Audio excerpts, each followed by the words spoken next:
Hey guys, welcome back. I just realized how lopsided I sit. I'm a horrible human being.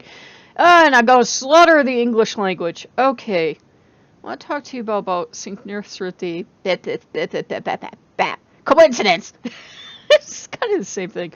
Um, I was feeling absolutely terrible after I made that video, and I'm like trying to think up articles in the part of my brain, as you guys know, that does writing. It's not there anymore. It went on permanent vacation. I couldn't think of. I was like, and I've had this article in mind for a while. Okay, I found on YouTube. Here's why I learned article, and I'm like, I didn't learn anything.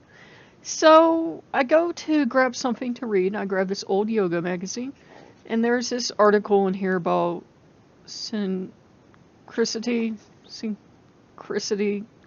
The pills also took away my ability to speak, unfortunately. But, when things start to happen, and I've read this article countless times, and I'm reading it, and I'm like, why'd I even save this magazine? Because I'm not into yoga anymore. It's supposed to calm you down, and it works a little bit for me, and then it like winds me up, and my gears start to go. And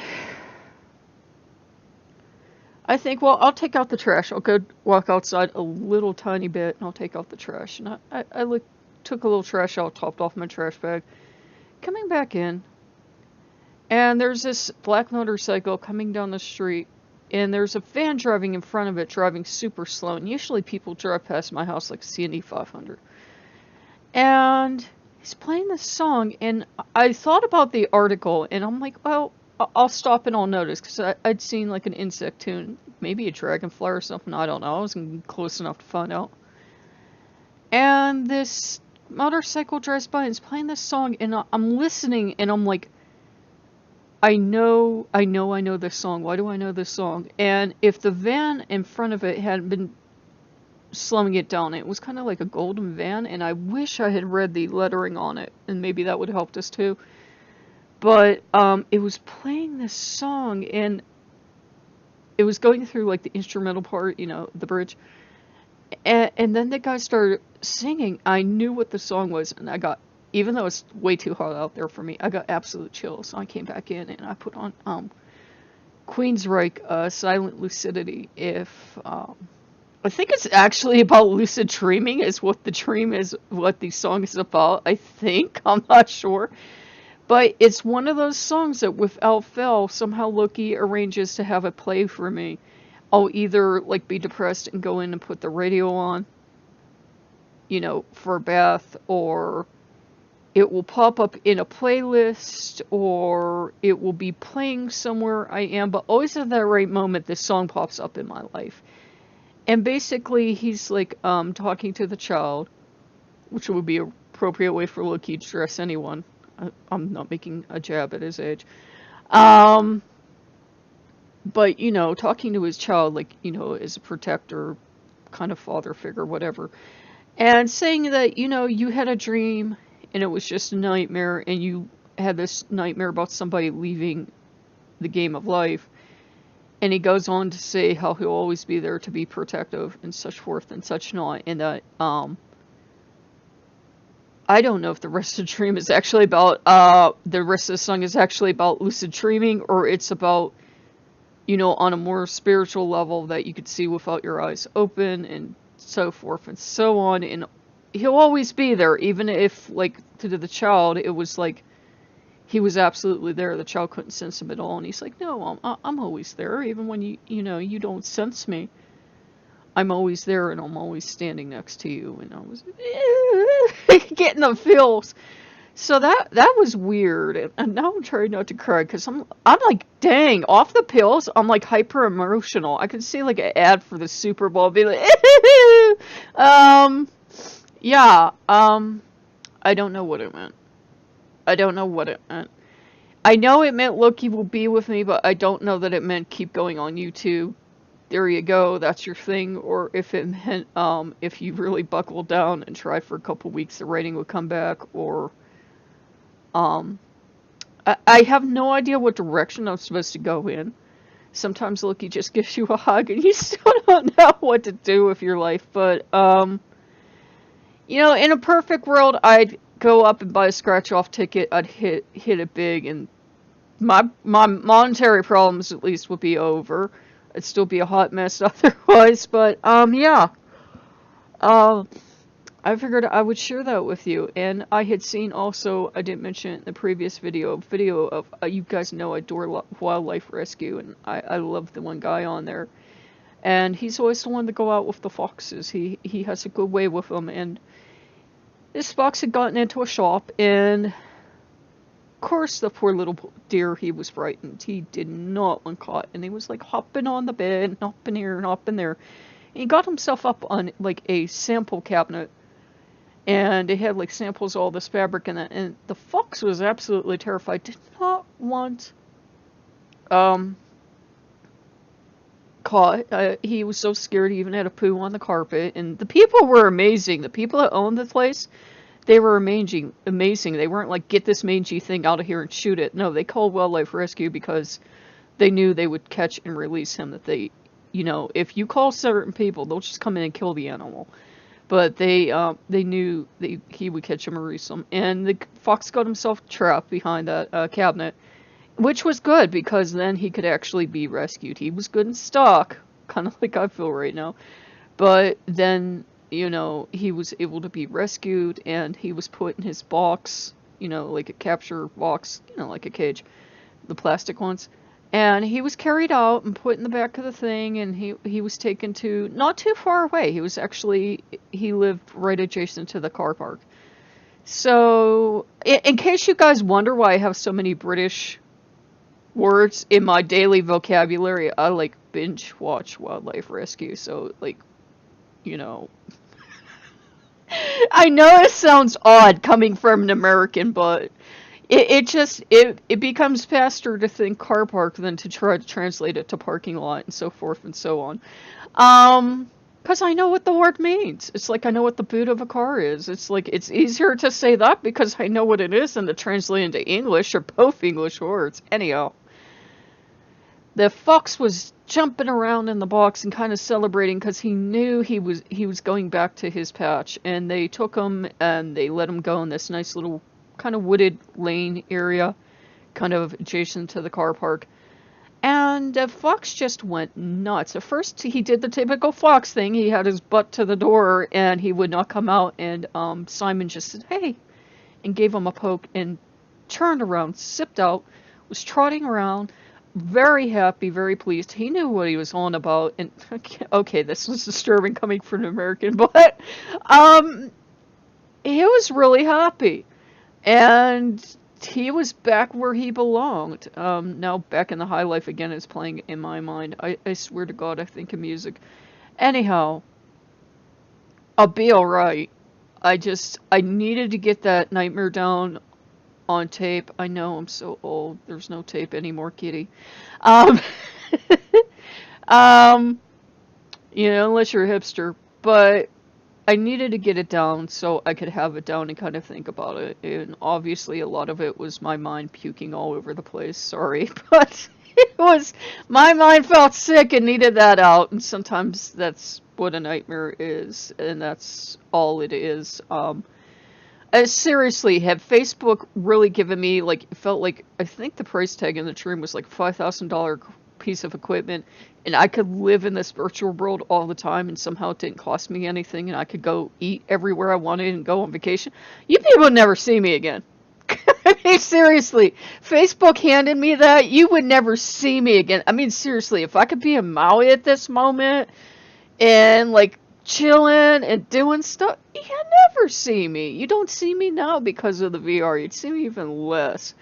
So I'm okay. I put on a witch that I really respect her, so I don't want to say her name, but it's I like her and I respect her, but I kind of don't watch her because she's more depressed than I am. So I guess you kind of know who it is. And it's like they always tell you, like, if you're going through a 12-step program or you're depressed or something, don't purposely hang out with people worse than you because you can't help them on their path.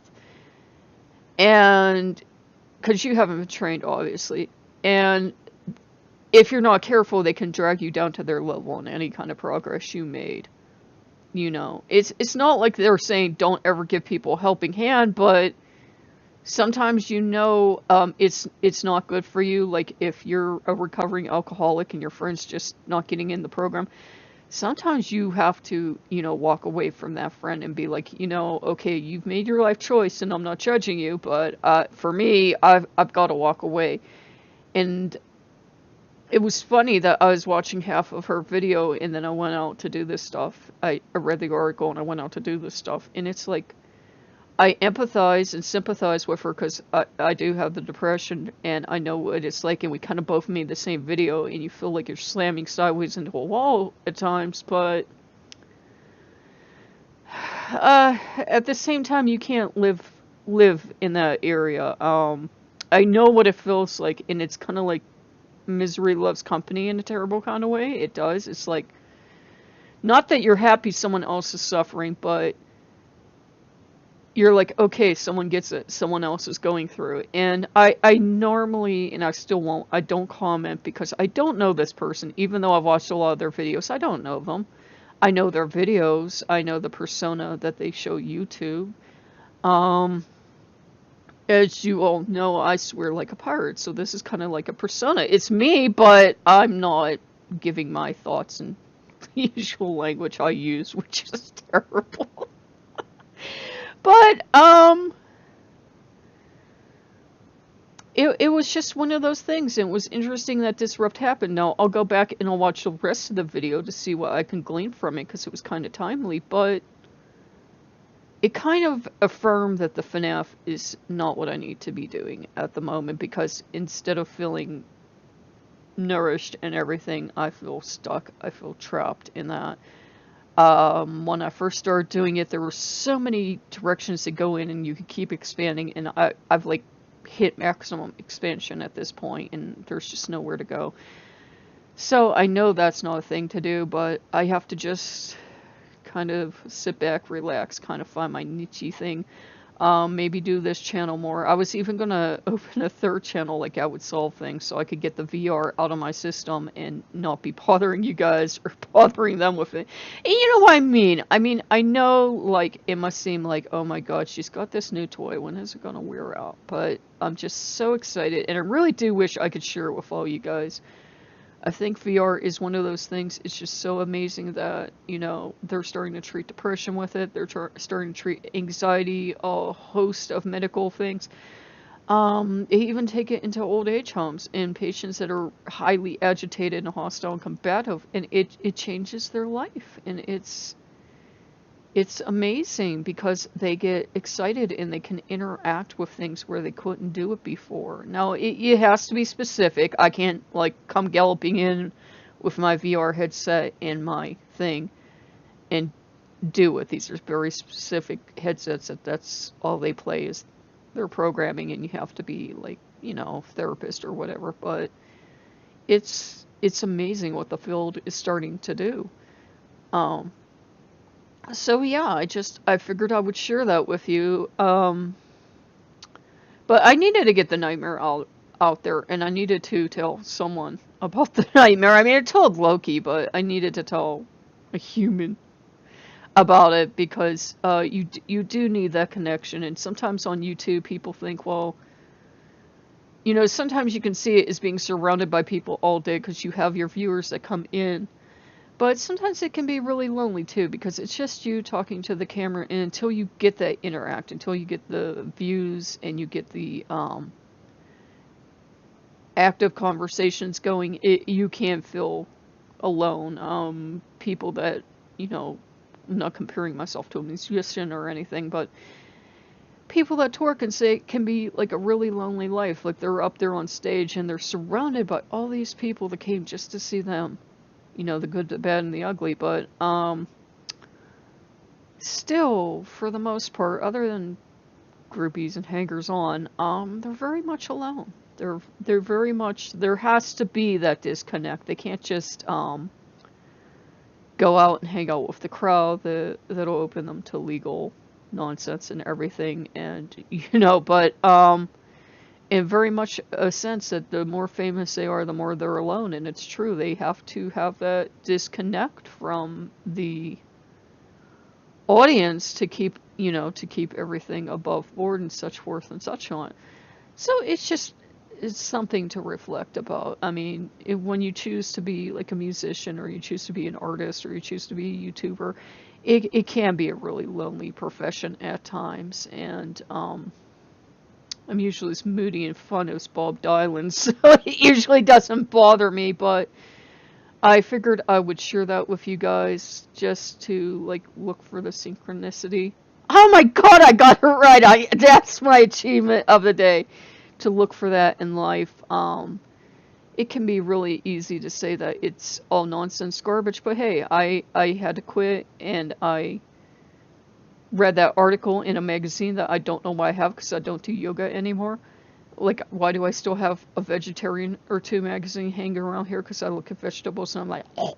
But things do happen for a reason. And then I went outside and I heard that song, and it all tied in together. And it can, sometimes the signs can be as subtle as that. And so I'll probably still be here. It's just sometimes you do have. I believe in sharing the downtimes with people. I don't believe in the Facebook disease of show people only happy, and then when their lives are, they feel like their lives are so messed up, they wonder why they don't have the wonderful life you do.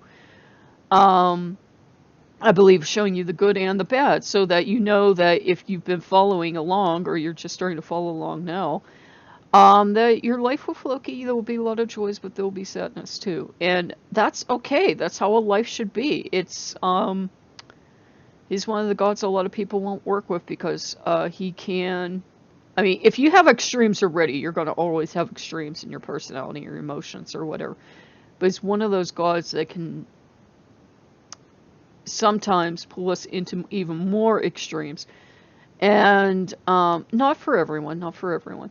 But if he does, some people they take off running. Now, I don't know how valid that is. Sometimes people write articles about Loki and they have an agenda. But, sometimes he is too much for some people, because he can be extreme at times. And there goes my phone, so I guess the universe is telling me to shut up. But I will see you guys later, and I am okay. If you like what you see, like, comment, subscribe, and I will see you later. Blessed be.